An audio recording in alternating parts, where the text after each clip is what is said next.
Let's pretend that you're launching a sticker store. So who's the target audience of a generic sticker store? Well, people who love stickers. But if you're a sticker store with the idea that you're going to target people who like stickers, well, you have a serious uphill battle. This is because there's people who like dolphin stickers, people who like Godzilla stickers, people who like huge stickers, and people who love tiny stickers. There's people who like stickers on cars or on their water bottle. So if you're just throwing something out there hoping that it works, well, you're going to have over 3 million listings to compete with. But by simply niching into water bottle stickers only, you can actually cut down that 3 million down to 10% or 300,000.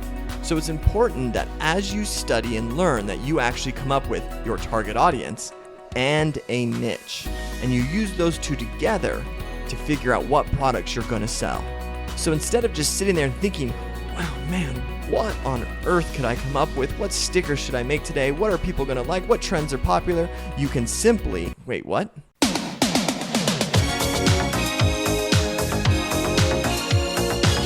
You can simply niche into the product itself by doing research on the target and the niche. Let me give you some examples. Here we have our target audience.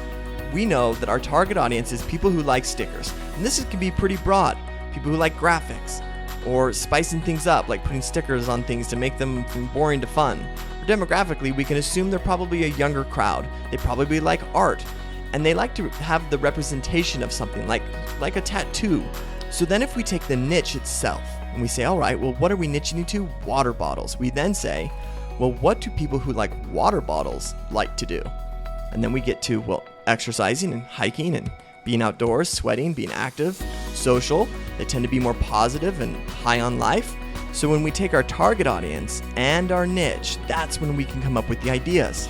Products, positive, inspirational quotes, national park stickers, marathon stickers, life moment stickers, graduations, champions, animal stickers. These are all the type of stickers that we can build niches around. And once we've developed and found those niches, well, that's when we can start to see the money really coming in.